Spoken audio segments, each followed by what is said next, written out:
청취자 여러분, 오늘 저희가 함께 깊이 파헤쳐볼 이야기에 오신 것을 환영합니다. 오늘 저희 앞에 놓인 단디 뉴스 기사가요. 이게 약간 한편의 추리소설 같아요. 겉으로만 보면 제구대 진주시의회가 5분 발언도 하고 조례도 만들면서 뭐 되게 바쁘게 돌아가는 것처럼 보이거든요. 그런데 딱 하나의 숫자를 발견하는 순간 뭔가 좀 이상한데 하는 생각이 딱 들게 합니다. 오늘 저희의 임무는 바로 그 숫자가 뭔지, 그리고 그 숫자가 우리 삶에 어떤 의미를 갖는지 함께 파헤쳐보는 겁니다. 네, 맞습니다. 이건 단순히 의원들의 3년간 성적표를 매긴다, 뭐 이런 걸 넘어서는 이야기죠. 지방의회라는 시스템 자체가 과연 제대로 작동하고 있는지, 그 심장부의 건강 상태를 체크하는 것과 같거든요. 저희가 오늘 볼 데이터가 세 가지입니다. 5분 발언, 조례 발의, 그리고 오늘 이야기의 핵심이 될 시정 질문. 이 세 가지를 가지고 의회가 시정부라는 거대한 조직을 얼마나 잘 감시했는지 한번 들여다보겠습니다. 자, 그럼 시작부터 아주 그냥 강력한 질문을 하나 던져보죠. 만약 여러분이 살고 있는 도시에 시의회가 3년이 넘는 시간 동안 시장한테 공식적으로 질문을 딱 7번 던졌다면 여러분의 세금이 과연 제대로 쓰이고 있다고 믿으실 수 있을까요? 바로 이 지점에서부터 오늘 이야기를 시작해 보겠습니다. 자, 우선은 겉으로 보이는 좀 긍정적인 면부터 한번 살펴보죠. 기사를 보면 의원들이 꽤 바빴던 것처럼 보여요. 특히 5분 발언이 눈에 띄는데요. 국민의힘 박미경 의원은 무려 24번이나 했고요. 더불어민주당 윤성관 의원도 19번으로 아주 활발한 모습을 보였습니다. 네, 숫자만 보면 그렇죠. 김영석, 이규섭 의원도 15번이 넘어가니까 뭐 회의 때마다 누군가는 계속 마이크를 잡고 발언을 했다는 뜻이니까요. 하지만 여기서 우리가 질문을 던져봐야 하는 게 그래서 5분 발언이 정확히 뭐냐 이거거든요. 적으로 어떤 힘을 갖는 건가요? 그게 바로 핵심입니다. 5분 발언은 의원이 어떤 현안에 대해서 자기 의견을 자유롭게 알리고 또 언론이나 시민들의 주의를 환기시키는 아주 중요한 수단이에요. 뭐 정치적으로 보면 자신을 알리는 좋은 기회이기도 하고요. 그런데 아주 결정적인 한계가 있습니다. 한계요. 네.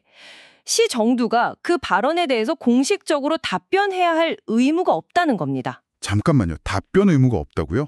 그럼 그 24번의 발언이 정책에 아무런 실질적인 영향을 못 미쳤을 수도 있다는 건가요? 그냥 저는 이렇게 생각합니다 하고 외치고 그걸로 끝일 수도 있다고요? 그럴 위험이 아주 크죠. 비유를 하자면 5분 발언은 기업의 소셜미디어에 불만사항 올리는 거랑 좀 비슷해요. 많은 사람들이 보면 기업이 신경 쓸 수도 있지만 무시하기로 마음먹으면 그냥 그만이잖아요. 반면에 저희가 나중에 다룰 시정 질문은 주주총회에서 CEO에게 공식적으로 답변을 요구하는 것과 같습니다. 기록에 남고 반드시 답변해야 하거든요. 그러니까 의원들이 답변을 강제할 수 있는 그 강력한 무기 대신에 상대적으로 안전한 발언대를 선택하는 경향이 보인다. 이게 첫 번째 단서라고 할 수 있죠. 흥미롭네요. 안전한 선택이라. 그럼 지역의 법을 만드는 조례 발의는 좀 다르지 않나요? 이건 실질적인 결과물이잖아요. 기사를 보니까 정용학 의원이 청년정책 관련해서 13건, 이규섭 의원이 발달장애인 지원 관련해서 12건, 꽤 성과가 있던데요? 물론입니다. 조례는 의회의 가장 중요한 입법 활동이고요. 이런 활동들은 분명히 칭찬받아야 합니다. 시민들의 삶을 바꾸는 실질적인 법을 만드는 거니까요. 하지만 여기서도 한 걸음만 더 들어가 봐야 합니다. 양적인 성과가 반드시 질적인 성과를 의미하지는 않거든요. 어떤 의미죠? 예를 들어서 공원 이름 몇 개를 바꾸는 조례안 10개를 통과시키는 것과 도시의 쓰레기 처리 시스템 전체를 바꾸는 아주 복잡한 조례안 10개를 통과시키는 것. 어느 쪽이 더 큰 영향력을 가질까요? 그런 관점이 있군요. 그러니까 발의된 조례 건수만 볼 게 아니라 그 조례 하나하나가 얼마나 중요하고 실질적인 변화를 가져왔는지를 따져봐야 한다. 이 말씀이시죠? 보니까 양해웅 의원은 1건에 그쳤다고 하는데 이것도 의원들 간의 편차가 아주 크네요. 맞습니다. 그래서 의원들이 바빠 보인다는 그 첫인상 뒤에는 과연 그 활동이 얼마나 이빨을 가진 활동이었는지, 얼마나 실효성이 있었는지를 질문해야 하는 거죠. 그리고 그 질문에 대한 답이 우리가 추적하던 미스터리의 핵심으로 우리를 이끌게 됩니다. 자, 그럼 이제 이 미스터리의 심장부로 들어가 보겠습니다. 의회가 가진 가장 강력하고 날카로운 칼, 바로 시정 질문입니다. 저도 이 기사를 보고 정말 제 눈을 의심했는데요. 제9대 진주시 의회가 출범한 2022년 7월부터 3년 4개월 동안 시정 질문이 총 몇 건이었을까요? 단 7건입니다. 22명의 의원이 3년이 넘는 시간 동안 고작 7번 질문했다는 거죠. 한 명당 0.3회 꼴도 안 되는 겁니다. 이게 얼마나 비정상적인 수치인지는 과거랑 비교해보면 명확해져요. 제가 그 숫자를 보고 정말 충격받았습니다.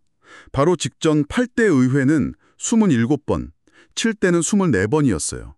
심지어 5대 의회는 53번, 4대 의회는 무려 148번의 시정 질문을 했습니다. 148번에서 7번이라뇨. 이건 그냥 줄어든 게 아니라 사실상 사라졌다고 봐야 하는 거 아닌가요?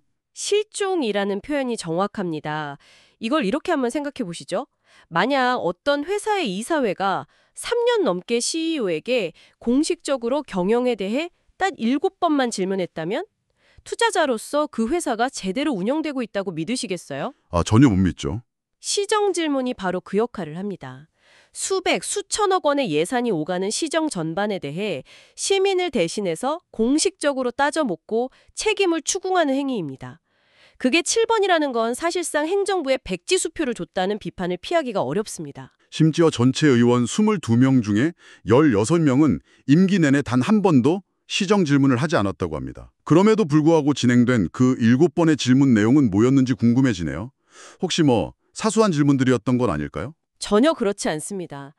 그게 더 문제의 심각성을 보여주죠.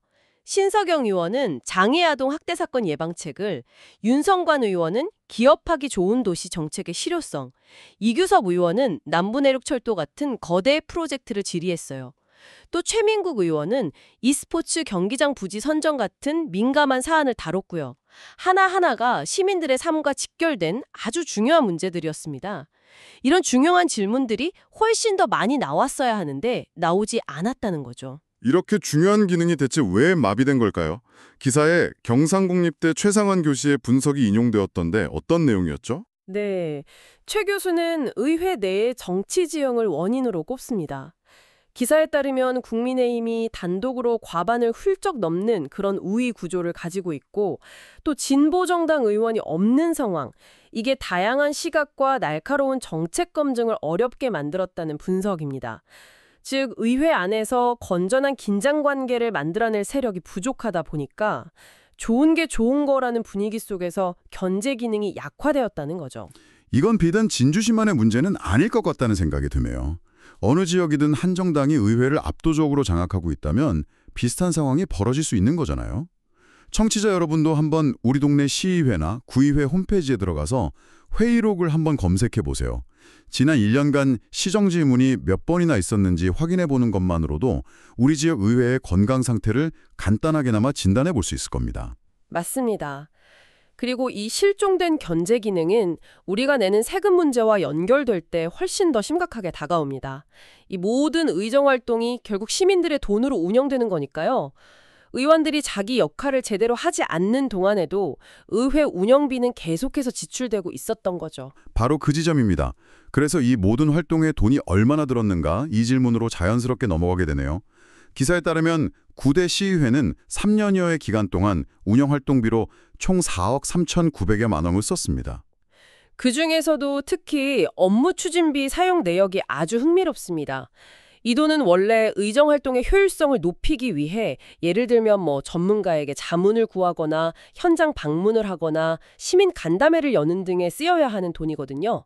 투명성을 높이려고 2020년에 규칙까지 만들었죠. 네, 규칙까지 만들었는데 실제 사용 내역을 들여다보니까 대부분이 동료 의원들이나 의회 사무국 직원들과의 식사 비용으로 지출됐다고 합니다. 법적으로는 문제가 없을 수도 있겠죠. 하지만 시민 입장에서 보면 고개가 좀 갸우뚱해지는 대목입니다. 그렇죠. 불법은 아닐 겁니다. 하지만 그 돈의 본래 목적을 생각해야 합니다.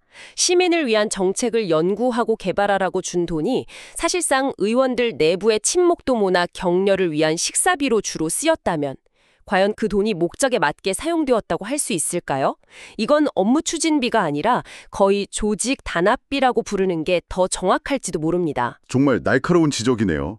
그런데 여기에 기름을 붓는 사실이 하나 더 있습니다.